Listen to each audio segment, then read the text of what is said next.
Happy Tuesday, everybody. Good day to you wherever you happen to be. It's noon here for me in Indianapolis, and I'm happy that you're choosing to spend some of your time with me as we're going to talk about our productivity. We're going to talk about the five biggest causes of us having poor productivity or for things that could be getting in our way of having the level of productivity that we most want. Now, let's just talk about that word productivity and let's just talk about why we're even here. So, first of all, if you're here with me live, say hello. And if you have questions as we go, I hope you'll ask them. If you have comments about what I'm saying, I hope you'll share them. And I may ask you some questions, and I hope you'll share your thoughts. So, first of all, the word productivity, which is not about how can I be busier. It's not about activity. It's about accomplishment. It's about what we get accomplished per unit of time. And time is our most precious resource. We only have so much of it, and everyone on the planet has the same amount of it every day, 24 hours, 1,440 minutes a day. And so it comes down to using this most precious resource in a way that can reduce our stress, that can reduce our worry, that can reduce our anxiety. And so let's just stop there and say, how many of you, it's so glad that you're here in Abu Dhabi. Here's the question. Would you like to be able to accomplish more with less stress, worry, and anxiety? Chances are you would, right? And what if you could, when I talk about productivity, often we think about results. Like if I can accomplish more in a unit of time, then I can get better results. So that's awesome. So perhaps if I'm more productive, I will get greater results, have more success. We may think about that in the workplace environment, and that's all true. But what if we think about productivity from the perspective of having more satisfaction? The satisfaction that comes with accomplishing the right things, the most important things, the most valuable things. To have more enjoyment in our life, not only in feeling like we achieved those things, but being able to get some of those work things accomplished more productively, more efficiently, so that we have time for other parts of our lives. While I'm not a big fan of the word work-life balance, I'm very in favor of having a great integration and a great life that includes us being successful in both parts of those things. And if you want to think about it from the terms of balance, if we can be more productive, then we can have greater job satisfaction, greater life satisfaction, greater enjoyment in our work, greater enjoyment in our lives. We can squeeze more out of our lives, out of the time of our lives, so that we can have a wonderful life. And so when I talk about productivity, I want us to think about that in the broadest sense of the word. And so that's why I'm doing this. And so I want to talk to you about what I believe are the five greatest causes, biggest things that get in our way from having the productivity, getting the results that we want from our life. And so that's where I want to go with our time here over the next little bit. And so again, as I said already, be ready to share in the chat because I'm going to ask you some questions as we go. And if you have questions about what I'm saying, feel free. Hope that you will share those questions. So let's talk about the first of the five causes. The first of the five causes, from my perspective, is distractions. We get distracted, right? Well, what are the things that distract you? I'd love for you to tell me in the comments, what are the things that distract you most in terms of getting things accomplished, right? I can bet what some of them will be. And I know that there's a little bit of a delay between when I'm saying this and when you're getting the chance to respond. So I want you to think about what your biggest distractions are, and I will share what some of mine are. Here's one. This thing right here that was designed to be something we could use to be on the phone with, but instead it gives us this massive number of opportunities for a benefit, but also tremendous chances for distraction. And how it distracts you might be different than how it distracts me, but I think it's pretty confident to think that there'll be distractions. Okay, so here they're coming in right there. Helena is right with me. It's the phone. I love that you call it a phone instead of a mobile device, right? How about others like emails and email pop-ups, which could be happening on this same thing, right? Our phone, our meetings, and so people are sharing some of those things. I promise you, those are not just yours, but many other people's as well.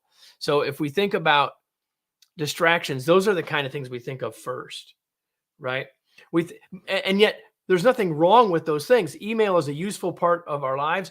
Being able to have a phone conversation with someone can be incredibly valuable. Not all distractions are necessarily a bad thing, but the problem with and we could have distractions if we're working from home. That distraction could be someone in our family wanting to get a hug, and that's not a bad thing. As maybe what we want more than the thing we're working on. But the reality is this: the biggest challenge, the biggest reason that distractions are a cause to reduce our and hamper our productivity is that we end up switch tasking. Now, many of you will think of something called multitasking, and I'd be curious if you were to tell me also in the comments if you feel like you are above average or below average as a multitasker. And you can just say yes or no, above average, below average.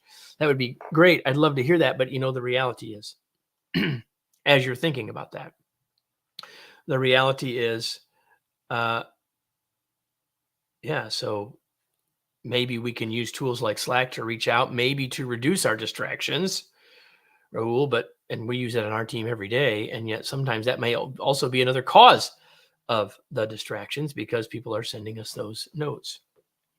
So we think about multitasking, but here's the reality. Multitasking is a myth. Our brains are not parallel processors. All of the research says that we can't actually do it. Here's what we are doing when we say we're multitasking. We're switch tasking. We're going from this thing to the other thing. We're going from this to that. The person we're working on something, someone comes in, gives us a hug, switch, and then back. We're working on something, email notification, switch, look at the email or even think about the email, and then we go back. And so the problem is we're not literally doing two things at once. As I get older, multitasking is not my thing. And my point here is really the research says that it's none of our things. And that what we're really doing is switching, and there are costs for switching. So every time we switch, it's costing us time and attention. And the research says that it depends on what the two things we're switching back and forth between are. And not all of us are equally good or bad at it. But the research that I've read says that the very best we can be is about 70% efficiency at each of the things. So every time we're switching, we're cutting our efficiency on one, and we're not able to do the other one at the level that we could. And that's the best we can do. And as it turns out, women in general, a little better at this than men, but still that 70% barrier is real. And so if that's the best we can do, we're immediately cutting our productivity when we're doing the switching, even if we didn't realize it. So the first cause of poor productivity, even if this isn't necessarily what we were thinking, is distractions. And again, I'm not saying all distractions are bad, but what I'm saying that every time we switch, it's costing us productivity. So we're going to be thinking about that a little bit more about that as we go. The second of the causes, and this is one that, well, let me just say, all of them have impacted me at one time or another. But this next one really does hamper me at times in certain situations, not in all situations, but in some. And that's the pursuit of perfection. Like, we want to do good work. And most of us define good work as getting it right, getting it perfect, doing it at a high level. And in fact, let's be honest, if you're choosing to watch me right now, whether it's live or later, it's a self-selected group of people that are interested in their growth, interested in their productivity. So you may very well be sucked into this cause, the pursuit of perfection. I want to get it exactly right. And if I don't get it exactly right, I'll spend a little more time to make sure I get it right. Now, some of you may know that I've written a number of books, and I also read a lot of books. And I can tell you that pretty much every book I read, I find some error in it, some grammatical error or something, not because I'm looking for it, but because they pop up out at me. And I can also tell you, because I've written a number of books, that a lot of time is spent trying to get them right, trying not to mess any of that stuff up, trying not to have two periods or miss a period or question mark or comma or a misspelled word or any of those things. And yet they still occur. And so the question becomes, when is it enough? And I think that oftentimes our pursuit of perfection is getting in our way of being successful. It relates to our definition of success. As I was preparing for this conversation with you, one of the things I wrote down was excellence isn't necessarily perfect. In fact, I would say that perfect, while a nice thing to think about, that excellence should be what we're after. So we need to put the activity we're doing into perspective. Now, the reason that the pursuit of perfection gets in the way is twofold. One is that we think we'll wait until we have it figured out before we start. And all of that waiting could be keeping us from doing a very important thing. Now, here's an example.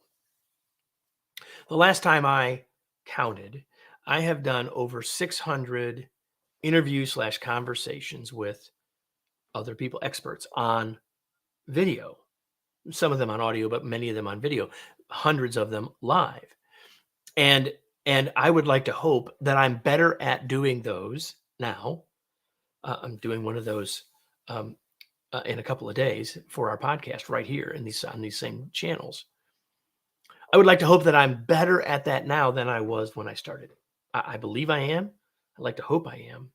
But if and while I could still get better, if I'd have said when I started, I got to wait till I get really good at this before I do it, I wouldn't have started yet. If my pursuit of perfection said that I've got to be as good as someone on television that's done this 1,000 times before I start, then I never would start. So the pursuit of perfection can keep us from starting. But the other thing the pursuit of perfection does is it keeps us working on it beyond where we need to go. One of the things I sometimes say to our team is good enough. And so we have to have a definition of what good is, but sometimes that's enough, because chances are you've heard of the Pareto principle or the 80-20 rule, which says that the last 20% of improvement takes 80% of the time. So in the first 20%, I can get 80% of the results. Is that enough? Or every increment of time we continue to spend gets us diminishing results in terms of moving closer to this place of perfection. So if we think about this as a cause, it's an important thing for us to consider, right? Some things have come in. Let's see, back to switching. Switching is a thief, 100%, 100%. I'll write an email in 2 minutes and looking into it for the next 15. That's the challenge, right? Is taking that approach is like, I want to make sure I get it right.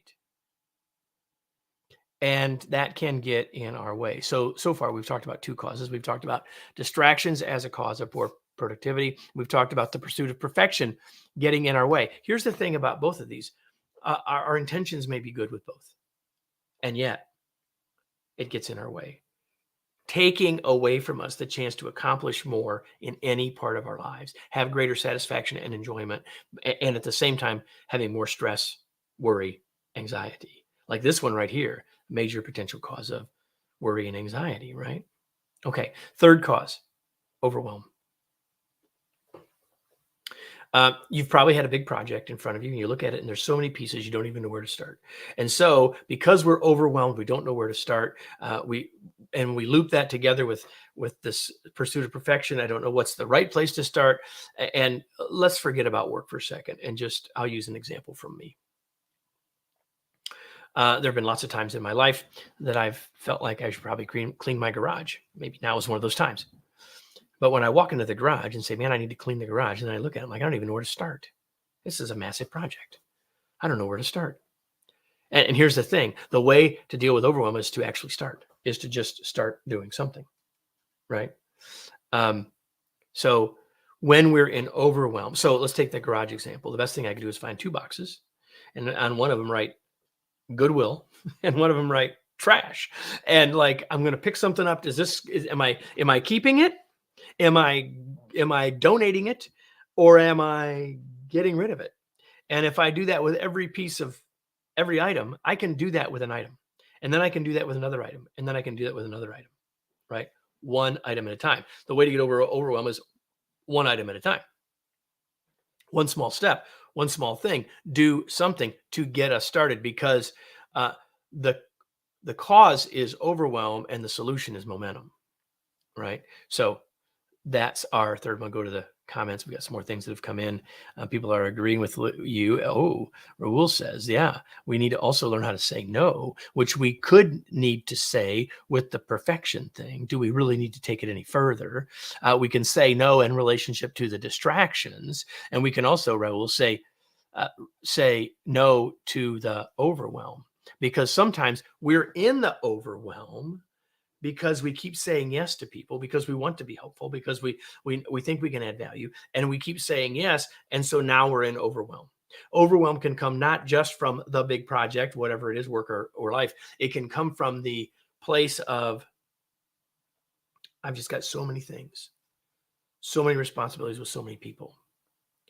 And so even if we feel that way in a season of our life, we've got to say, okay, well, what's the one thing I'm going to do next? What am I going to do now? What am I going to do next? What am I going to do one thing at a time? And if we do that, we got a better chance. So we talked about 3 so far. We've talked about the cause of distractions, the cause of the pursuit of perfection, the cause of overwhelm.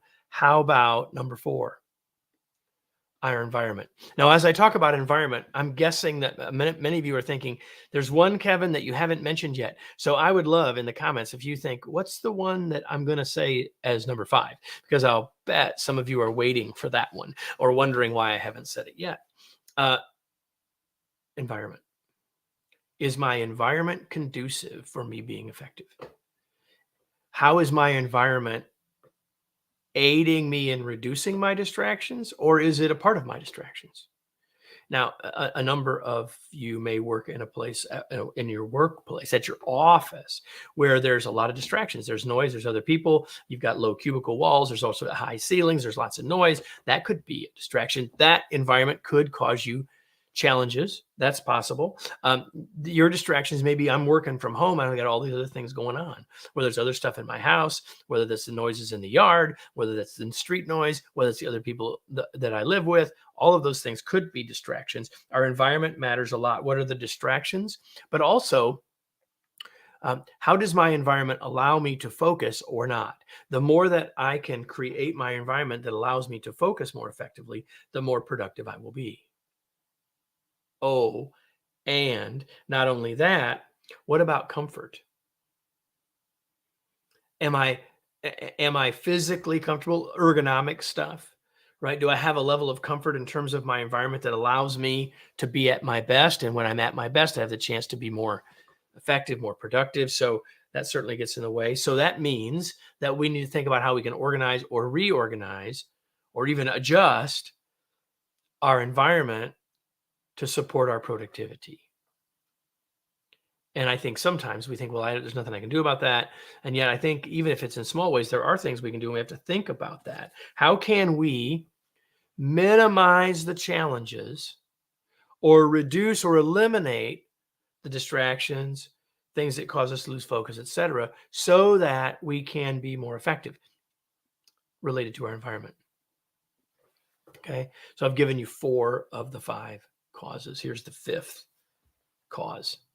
Actually, by the way, I'm going to give you 6 before we're done. But let me give you number 5. Number 5 is the one that you may have thought, why didn't you already say this, Kevin? Why didn't you start with procrastination? Because, Kevin, I sometimes procrastinate. And Kevin will say, sometimes I procrastinate. Okay, a lot of times I procrastinate. It's a major cause of us having poorer productivity than we could have. And I think we all know this, but I want to talk about it for a second. There are a number of things.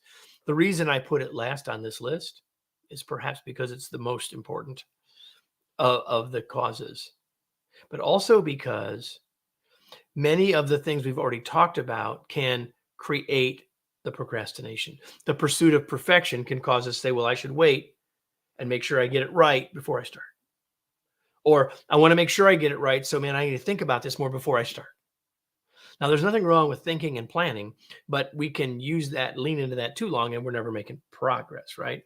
Um, I want to wait till I have a time when I don't have any distractions. Well, I want to work. I'm going to work on my environment before I fix anything. All of those may be good things to do, but they're a source of procrastination. I am so overwhelmed. I don't know where to start. I'm immobilized, which is procrastination. So the reason I share it last is because it relates to all of the others, but there's some more about procrastination. One is habit. Many of us procrastinate in some areas of our lives out of habit, which could have an impact on our self-image. So we feel guilty about the fact that we're procrastinating, or we think we should be doing something more productive. Now, let me say this. I opened this whole conversation by saying productivity applies not just at work, but in all parts of our lives. So if you're choosing to spend time with your family or on a hobby, that's not procrastination unless you're only doing it to avoid the other thing. Like simply looking at someone's behavior doesn't tell me if they're procrastinating or not, because it's where your intention is underneath it that matters a great deal here, right? So, but certainly our self-image and our self-talk can get in our way. I have a habit of procrastination. I call myself a procrastinator. All those things can get in our way. We sometimes procrastinate because we go to what's easier. We sometimes procrastinate because we go to the couch, right? And sometimes we procrastinate because we just aren't focused by not having the right priorities. We're always busy, but we go to the easy to keep us from doing the thing that we know we kind of need to really do, or that we're putting off, maybe for some of the other reasons we've talked about. So procrastination. So I've given you 5 causes of things that can get in our way from being as productive as we would like to be, as we would benefit from being in our lives. But I'm going to give you a 6th one. And the 6th one is a lack of skills and knowledge. Now, it's my hope that you already know, and I'm confident that you already know some things that you could be doing to help you be more effective, right? To help you be more effective, more productive. And so it's these other causes that get in the way more than our skills and knowledge. And yet our skills and knowledge can't get in the way. There are things that maybe we don't know that we could do that would really help us. And that can get in our way. I'm going to help you with that in a second, right? But there's something else here too. You may have the skills in your toolkit, but you're not using them. And that's part of what I want to talk to you about now. So we've talked about causes of poor productivity. We've talked about why productivity benefits our whole lives, not just our working life. And we've talked about how it can not only help us feel more satisfied and more successful and create more enjoyment in our lives, but also how it can reduce the stress, anxiety, burnout in our lives. It's a positive thing. And yet we need some help.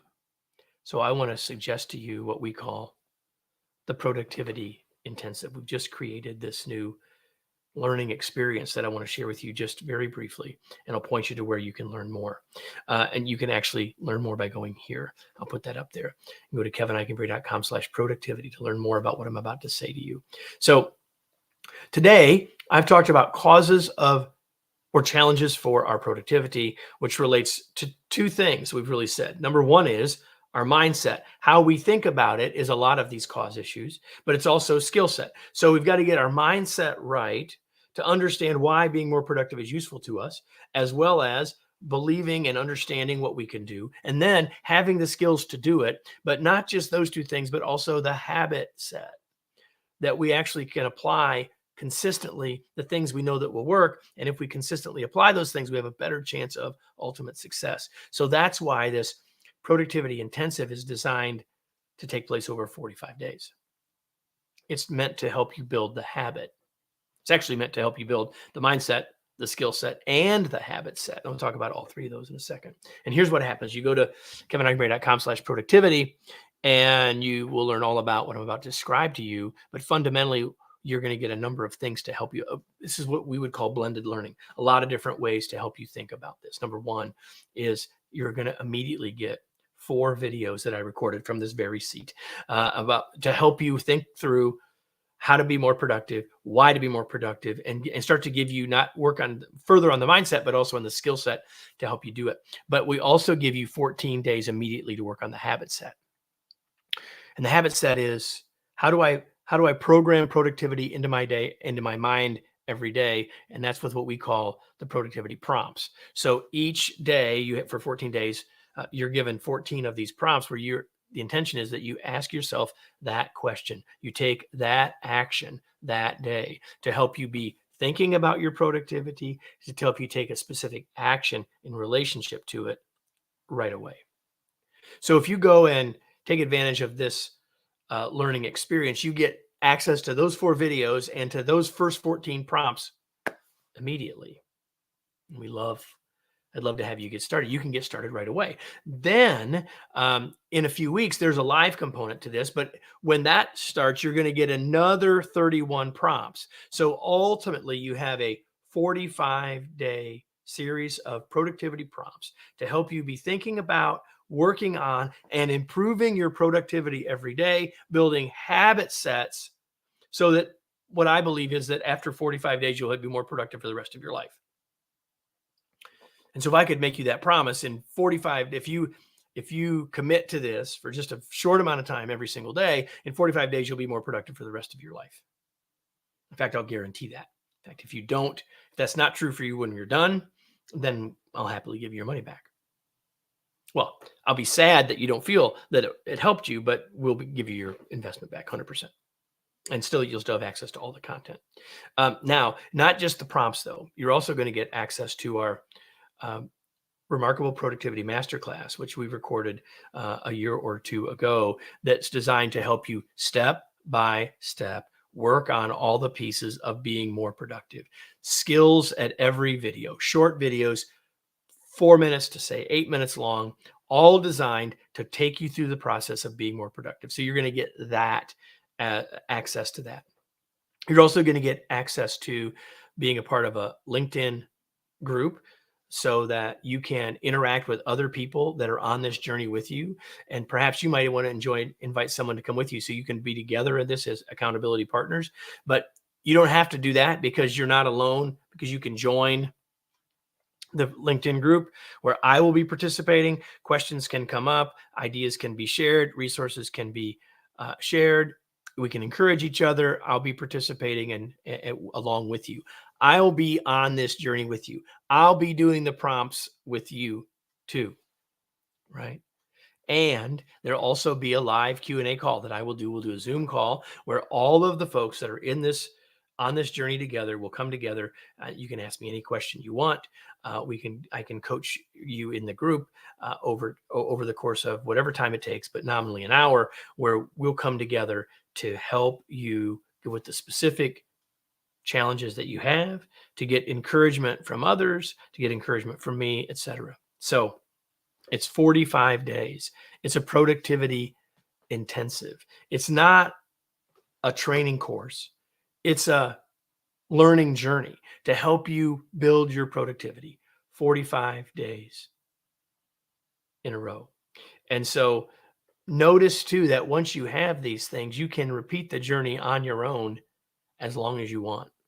So I'd encourage you to take a look at kevineichenberry.com/productivity to get yourself started in joining us and get jump started for this intensive. I hope that you'll take advantage of that. I hope that I hope you found value in this conversation, right? And competency number 6. And so I hope you found value in this. I hope that you will take action and choose to join me in the productivity intensive. And if you do, I look forward to seeing you real soon. Thanks everybody for being here. I hope to talk to you all soon.